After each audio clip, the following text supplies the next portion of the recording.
तो उसके हिसाब से तैयारी क्या रखनी है और उसमें अगर हम मिड कैप की भी बात करें, तो मिड कैप ने भी कुछ इसी तरह से थोड़ा-सा क्या कुछ पॉजिटिव रुझान देना शुरू किया है? क्योंकि जिस तरह से आप हायर लोज़ की बात कर रहे हैं, तो हायर लोज़ यहाँ भी बनने शुरू हो गए हैं।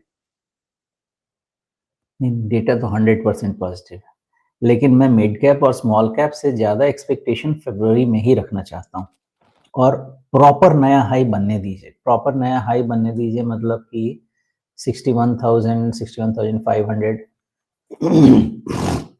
इन सब के ऊपर क्लोज़ होने दीजिए। एट लीस्ट 61,000 के ऊपर तो क्लोज़ होने दीजिए। फिर एक असेसमेंट कर लेंगे वहाँ पे। बट ये सब मिड कैप, स्मॉल कैप आपको लॉन्ग टर्म कंसोलिडेशन का पैटर्न बना रहे हैं। ध्यान रखिएगा, आपके पास चार्ट नहीं है, शायद मैं चार्ट आज मैं मिस कर रहा हूँ कि आपको दिखाना चाहिए था। एक बहुत इंपॉर्टेंट चीज़ बताता हूँ आपको मिड कैप में। मिड कैप का जो पैटर्न बना था ना, इसका जहाँ से शुरुआत है मैं आपको वहाँ से पकड़ के लेके जा रहा हूँ और वो है कोविड लो से। ये सब का ना डिटेलिंग हम करेंगे ईयर एंड वाला जब आप करेंगे राजीव जी तब भी। वहाँ से जब राइज़ शुरू हुई थी, जो राइज़ चली थी 21 अक्टूबर तक, अक्टूबर 2021 तक, उसके बाद निफ्टी ने मिड कैप ने करेक्ट किया, फिर राइज़ हुआ, फिर एक करेक्शन हुआ, ऐसा बनता है। और फिर जो निकला वो आपका सितंबर 24 तक चला। सिमिलर टाइप ऑफ पैटर्न आ रहा है, याद रखिए इस चीज़ को। एक करेक्शन हो चुका है, जो कि आपका मार्च 25 तक जो लो बना, जो आपको ट्रंप जी ने बहुत परेशान कर दिया, आपको नहीं, हम सबको बहुत परेशान कर दिया। फिर उसके बाद almost up till new high आ गया, फिर एक करेक्टिव पैटर्न आया है। ये दो पैटर्न सिमिलर हैं। मुझे लग रहा है ये कंसोलिडेशन शायद आप जनवरी, मिड फरवरी, एग्जैक्ट तो नहीं कहा जा सकता बिकॉज रिजल्ट पे डिपेंडेंट हूं मैं, लेकिन उसके बाद ये पैटर्न आपको नया स्मॉल कैप और मिड कैप का साइकिल ला के देना चाहिए और वो साइकिल बड़ा होगा, जो कि यहाँ से निफ्टी मिड कैप और निफ्टी स्मॉल कैप को तो डबल के ऊपर लेके जाना चाहिए 37,000 38,000 की तरफ, और मिड कैप को 1,10,000 की तरफ बड़ा अपसाइड बनना चाहिए। सब कुछ इनग्रेडिएंट प्लेस में। ये नहीं है कि मैं आपको सिर्फ यहाँ पे प्राइस चार्ट देख के, प्राइस चार्ट जो है मेरे जैसे लोगों के लिए जो कि टेक्निकल नहीं कर पाते हैं, एक सपोर्टिंग मैकेनिज्म है to optimise the entry, that's all. बाकी मैं मल्टी फैक्टर मॉडल पढ़ता हूँ और मल्टी फैक्टर मॉडल के हिसाब से स्मॉल कैप और mid cap, for that matter Nifty, bank Nifty, सबका एक बहुत बड़ा साइकिल बचा है, वेट है उसका, आएगा। जी। तो जिस तरह से आप बता रहे हैं कि जो कंसोलिडेशन का दौर चला था 2022-23 में, काफ़ी हद तक 2023 में मार्च तक, और वहाँ से फिर काफ़ी तेज़ चाल आई थी जिसमें निफ्टी मिड कैप जो है, वो 30,000 के नीचे से बढ़ कर के 60,000 के ऊपर पहुँच गया, तो दोगुना हो गया। तो इस बार अगर दोगुना नहीं भी होगा तो 60,000 का निफ्टी मिड कैप जो है वो 1 लाख के ऊपर निकल जाएगा, ये उम्मीद आप कर रहे हैं, और स्मॉल कैप दोगुना हो ही जाएगा इस दौरान। लेकिन वो जो चाल आई थी वो भी ऐसा नहीं है कि अभी देखने से चार्ट पे बहुत तेज़ लगती है। मैं चार्ट सामने तो देख पा रहा हूँ, अभी स्क्रीन पे नहीं दिखा पा रहा हूँ। तो वैसे चाल बहुत तेज़ लगती है, लेकिन उसमें भी लगा था 1.5 साल। समय तो लगेगा ही ना राजेश जी, और 1.5 साल का समय मैं तो हमेशा कहता हूँ 1 से 2 साल तक का मार्केट में ठहराव जरूरी होता है, अदरवाइज ये प्रोडक्ट के साथ अन्याय है। वैसे तो मैं कहूंगा कि लोग मार्केट के साथ अन्याय कर रहे हैं, ये कह के कि मार्केट खराब है, क्या क्या मतलब वो शब्द आते हैं वो तो भूल ही जाता हूँ मैं। वो मार्केट के साथ अन्याय है। मार्केट बहुत अच्छी रिटर्न बना के दे रहा है, अपने तरीके से जैसे बना के देता है वैसे ही दे रहा है, आगे भी दे देगा। हमारी गलती है कि हम उसको समझ नहीं पाते। मार्केट बहुत सुंदर है। दूसरी चीज ये भी सवाल होना चाहिए कि 30,000 का मिड कैप 60,000 अगर हो गया है, 30,000 तो नहीं गया था, मतलब मार्च अप्रैल में करीब 47,000 गया था, वहां से 60,000 आया है मिड कैप इंडेक्स। तो ये भी तो राइज है ना, तो उसमें भी अगर आप समझे तो 20-25% की तो बढ़त हो ही गई है। तो कैसे रिटर्न नहीं मिला है? रिटर्न तो मिला है, पता नहीं देखने का नजरिया क्या है वो समझ में नहीं आता है मुझे। मार्केट सब ठीक है, बहुत अच्छा लिक्विडिटी प्ले चल रहा है, अगले साल ये बहुत सुंदर खेल होगा। जी। तो मतलब ये है कि 2026 को लेकर के बिल्कुल ही मन में कोई निराशा या आलस्य लेकर के नहीं चलना है या ऐसा नहीं सोचना है कि बाज़ार से कुछ मिल नहीं रहा है। अगर आप बाज़ार में रहेंगे और अच्छे शेयरों को चुनेंगे, तो फिर पैसे बनेंगे। तो फिर वो तैयारी कैसे करनी है उसका एक विस्तृत लेखा-जोखा वो तो ठीक है जब हम 2026 का पूरा अनुमान लगाएँगे उस समय आप सामने रख दीजिएगा। लेकिन एक मोटा-मोटा खाका बताइए अभी तैयारी कैसे रखनी है? ये तैयारी तो हम लोगों को मार्च से कराते आ रहे हैं राजीव जी, और इस तैयारी को हम यहाँ से कंटिन्यू करेंगे। इस चीज़ को मैं एक्सप्लेन करूँगा, क्योंकि ये समझना बहुत ज़रूरी है कि ऐसा नहीं है कि ये तैयारी हम आज कर रहे हैं। जब पूरी दुनिया में हाहाकार मचा था ट्रम्प टैरिफ के कारण, तब भी फ़रवरी, मार्च में मैंने यही कहा था कि खरीदने का समय है। लेकिन बाज़ार में बॉटम इतने पे बन जाएगा, लोगों को तो मैंने देखा है डेसिमल में सपोर्ट बताते हैं, डेसिमल क्या मल्टी डेसिमल में, मुझे तो नहीं समझ में आता। मैं आपको एक वैल्यूएशन के हिसाब से चीज़ें कहता हूँ कि यहाँ-यहाँ पे चीज़ें अब सेफ रिलेटिवली, मार्केट में सेफ कुछ नहीं होता, रिलेटिवली सेफ ज़ोन में आ रही हैं।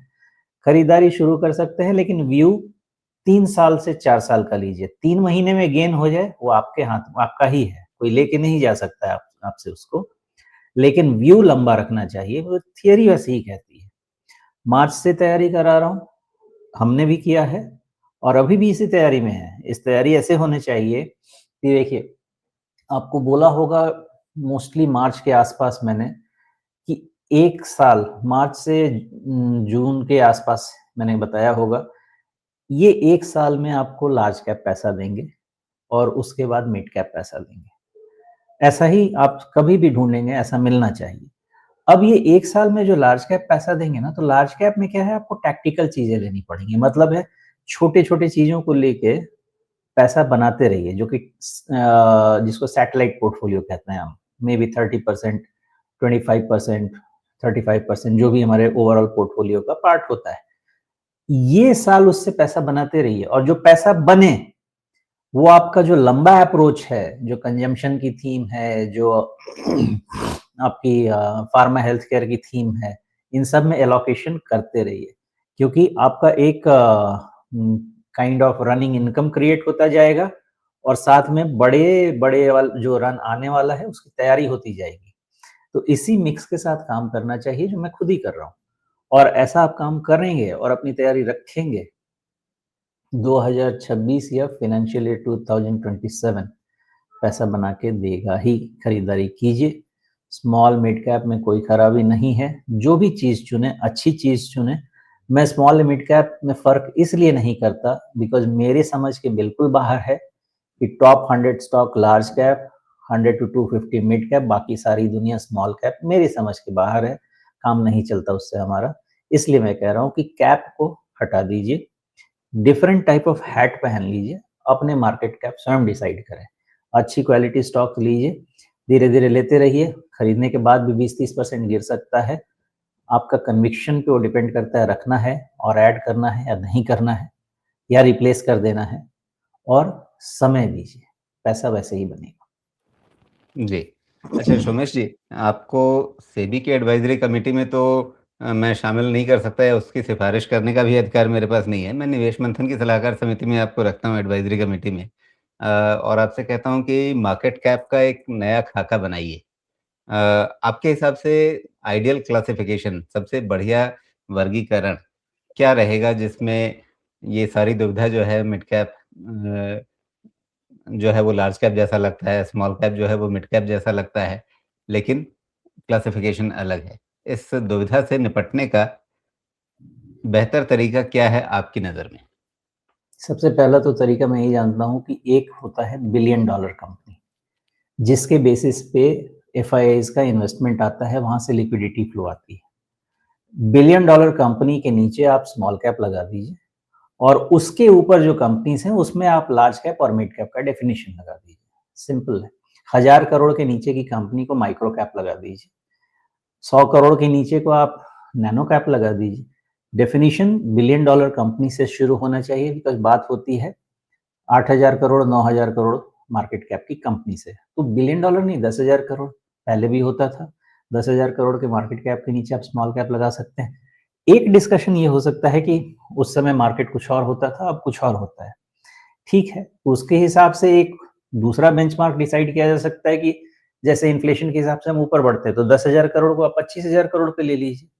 लेकिन एक बेंचमार्क होना चाहिए। मेरे हिसाब से बिलियन डॉलर कंपनी में इन्वेस्टमेंट आता है, वहाँ पे रन आता है, तो उसमें हो सकता है।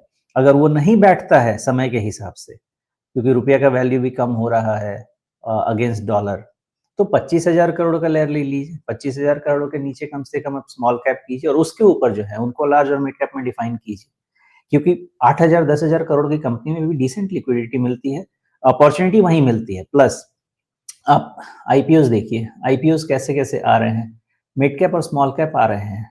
तो इस सेगमेंट में आप अगर मार्केट कैप डिसाइड कर लेंगे कि 1 लाख करोड़ के ऊपर ही जाना है, तो बहुत सारे ऐसे अच्छे आईपीओस हैं, न्यू एज आईपीओस हैं, जिनको ट्रैकिंग में नहीं आएगा, छूट जाएगा, बहुत कुछ हो सकता है। मेरी डेफिनेशन ऐसी सिंपल रहेगी राजीव जी। जी। तो अभी तक आपने बताया माइक्रो कैप 1000 करोड़ रुपए से नीचे। उसके बाद फिर आप कह रहे हैं कि 10,000 करोड़ से नीचे, मतलब 1,000 से 10,000 के बीच में वो स्मॉल कैप हो सकता है। उसके ऊपर हम मिड कैप में आए, तो क्या उसके ऊपर केवल मिड कैप और लार्ज कैप से क्या काम चल जाएगा, या वहाँ भी आपको कुछ और नए वर्ग बनाने पड़ेंगे, नई श्रेणियाँ बनानी होंगी? नहीं, इतना ज़्यादा भी बहुत ज़्यादा करने की ज़रूरत नहीं है। रादर एक काम ये किया जा सकता है, बिकॉज़ ओवर टाइम देखिए मार्केट कैप बहुत बढ़ गए हैं। तो एक लार्ज कैप के ऊपर मेगा लार्ज कैप लगाया जा सकता है, जैसे मैग्निफिसेंट 7 होता है यूएस में। वैसे हमारे यहाँ भी एक मेगा लार्ज कैप स्पेस बनाया जा सकता है, जिसमें में भी टॉप 10 या टॉप 15 कंपनीज़ का मार्केट कैप आ जाए। उसके नीचे लार्ज कैप लाया जाए, उसके नीचे मिड कैप लाया जाए और फिर 25,000 करोड़ या 10,000 करोड़ के नीचे के मार्केट कैप पे स्मॉल कैप लाया जाए। लेकिन इससे जी। भी ज़्यादा फिर बहुत ही कन्फ्यूज़िंग हो जाएगा। मतलब एक आज की तारीख में क्या है कि ऊपर की 100 कंपनियाँ जो हैं वो लार्ज कैप हैं। उसके बाद अगली 150 कंपनियाँ मिड कैप हैं। 250 कंपनियाँ हो गई, जो लार्ज कैप और मिड कैप का पूरा स्पेस ले लेती हैं, और उसके बाद फिर 251वीं से लेकर के जितनी भी कंपनियाँ नीचे हैं, वो सब की सब स्मॉल कैप हैं। तो नीचे आपने बताया कि 10,000 से ऊपर जैसे ही बढ़ते हैं स्मॉल कैप शुरू कर दें। तो क्या 10,000 से लेकर के 10,000 करोड़ रुपए से ऊपर की मार्केट कैप से शुरू करके 251वीं कंपनी तक, ये सारा स्पेस अगर स्मॉल कैप में जोड़ लिया जाए तो चलेगा? नहीं देखिए, 251 कंपनी पे जाके देखना कि कितने पे हम मार्केट कैप पे खत्म हो रहे हैं, है ना? लेकिन पूरे 250 कंपनी में अब सबसे बड़ा मार्केट कैप अगर निकाला जाए, तो आप समझिए कि करीब-करीब सवा 2 लाख करोड़ के आसपास का सॉरी 20 लाख से करोड़ के ऊपर का मार्केट कैप आ रहा है ना? तो अगर कैटेगराइजेशन ही करना है, तो एक लार्ज मेगा कैप लगा दीजिए, जिसमें आपके सारे 10 लाख करोड़ के ऊपर के मार्केट कैप आ सकते हैं। मतलब देखिए ऐसा नहीं है कि ये आउटराइट डिसाइड किया जा सकता है। कहने का मतलब है कि 4 कैटेगरी को डिसाइड कर लिया जाए जी। या 5 कैटेगरी को डिसाइड कर लिया जाए, जिसमें ऐसा अत्याचार नहीं हो कि इवन लाख करोड़ का मार्केट कैप हो और वो स्मॉल कैप में चला जाए। तो जी। नहीं, उस लेकिन चीज़ को आज की अवॉइड किया तारीख में जाए। 251वीं कंपनी जो होगी उसकी मार्केट कैप कितनी है? देखिए इसमें तो आप निकाल दीजिए निफ्टी स्मॉल कैप 250, इसका बस आप सामने ही मार्केट कैप आ जाएगा। तो देखिए, तो रफली सॉरी मैंने फिर कुछ गलत निकाल लिया है। इसमें मार्केट कैप तो नहीं आया मेरे पास। जी। चलिए, ये मैंने अचानक आपसे सवाल पूछ दिया, तो शायद मतलब नहीं, मेरी भी डेटा तैयारी है, कम है और 2 आपकी भी मिनट में तैयारी आ कम है। जाएगा। जी।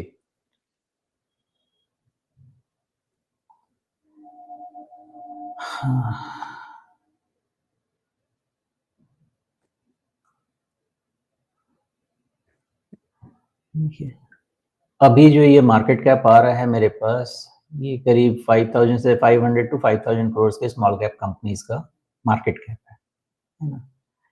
और ये टोटल रिजल्ट है मेरे पास करीब-करीब 1100 कंपनीज का। हमारे पास लिस्टेड करीब-करीब 4000 से 4500 या कभी उससे ज़्यादा ही होंगे, 5000 से कम कंपनीज तो नहीं होंगे। तो अब नेट-नेट कितना है मार्केट कैप कहाँ से शुरू हो रहा है स्मॉल कैप का? मुझे यहाँ जी, पे 5000 करोड़ तो खैर नहीं दिख रहा है, ये गलत दिख रहा है मुझे नंबर्स, बट निकालेंगे। तो इतना भी जी, है कि आज के ठीक तारीख है। में लाख करोड़ की कंपनी भी स्मॉल कैप में आ गई है, जो कि 1 लाख करोड़ मार्केट कैप की कंपनी आपकी लार्ज कैप होती थी। तो खैर उसके हुँ, अगेंस्ट में ये डिबेट डिस्कशन तो कर ही सकते हैं कि भाई 20 लाख करोड़ के ऊपर तो रिलायंस का ही मार्केट कैप है, तो व्हिच इज़ फाइन। बिल्कुल। तो उसमें हम कैटेगराइजेशन अगर हम करें कि मान लीजिए कि पहले जैसे था कि 10,000 करोड़ के नीचे की कंपनी स्मॉल कैप होती थी, तो उसको आप 25,000 करोड़ के ऊपर कर दीजिए। बट 250 कंपनीज और उसके नीचे सारे स्मॉल कैप कंपनीज, तो आप मतलब ये है कि हमारे पास अगर 5000 लिस्टेड कंपनीज हैं करीब-करीब, तो 250 के नीचे सारा का सारा यूनिवर्स स्मॉल कैप और फिर स्मॉल जी, कैप में फिर अगर हम बाइंग भी करें कह के, तो भई ये होगी पोर्टफोलियो टोटली स्क्यूड है स्मॉल कैप की तरफ। हमारा पोर्टफोलियो कैप मार्केट कैप उसमें फिर भी हो सकता है कि हमारा 50,000 करोड़ के ऊपर हो, जो हमने कंपनीज इंक्लूड किए हों। लेकिन पोर्टफोलियो क्या कहलाएगा? Small cap portfolio, which is not justified in my case. I mean मेरे जी। हिसाब से। ठीक है, बेसिकली जो नए वर्गीकरण की ज़रूरत क्यों लग रही है, वो आप ने बहुत अच्छे से स्पष्ट कर दिया। लेकिन अगर नई श्रेणियाँ बनानी चाहिए, तो कैसे करना चाहिए, उसमें एक और पहलू आएगा, उसको भी आगे हम बात कर लेंगे कि मार्केट कैप अगर राशि के हिसाब से आप तय करने लगेंगे, तो ये हर 2-3 साल में थोड़ा-सा आपको नई ज़रूरत महसूस होने लगेगी कि नहीं बाज़ार बदल गया। या तो ऊपर भी जा सकता है या बहुत नीचे भी आ सकता है। मान लीजिए कभी बाज़ार 2008 की तरह से या 2020 की तरह से एकदम से गिर गया 30%, 40%, 50%, फिर वो मार्केट कैप अमाउंट के आधार पे जो तय किया है, वो फिर थोड़ा-सा अटपटा लगने लगेगा, कुछ वाजिब नहीं लगेगा। अगर मिड कैप यहाँ से 100% बढ़ गया, तो फिर मार्केट कैप सबके बदल जाएँगे, फिर वो कहानी बदल जाएगी। तो शायद इसीलिए रेगुलेटर ने पहले तय किया कि हम संख्या के हिसाब से सोचेंगे, यानी ऊपर के 100 लार्ज कैप, उसके बाद के 150 मिड कैप और उसके बाद के सारे स्मॉल कैप। तो ये जो नीचे के सारे स्मॉल कैप हैं, सारी समस्या जो है या उलझन कहें, वो यहाँ पे ज़्यादा आती है या कुछ मिड कैप में भी होगा, कई सारे मिड कैप जो हैं, वो ल आज लगता है कि हाँ, ये मतलब ये तो बहुत मार्केट लीडर्स हैं अपने-अपने सेगमेंट में, दिग्गज कंपनियाँ हैं, उनको हम मिड कैप कह रहे हैं। तो शायद अगर 5 श्रेणियाँ बना दी जाएँ, जिसमें आप ठीक कह रहे हैं कि वो एक मेगा लार्ज कैप या उसका नाम कुछ भी रखा जा सकता है। बहुत सारे म्यूचुअल फंड्स अपने क्लासिफ़िकेशन में भी देते हैं जायंट कैप के तौर पे।